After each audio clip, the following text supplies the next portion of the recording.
ભાવનગરની મધ્યમાં એક નાનકડી ટેકરી ઉપર આવેલું 132 વર્ષ જૂનું તખ્તેશ્વર મહાદેવનું મંદિર.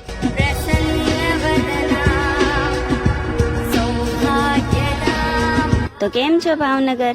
આરસના પથ્થરમાંથી બનેલા આ મંદિરની સ્થાપના ભાવનગરના મહારાજા તખ્તસિંહજીએ 1893ની સાલમાં કરેલી છે.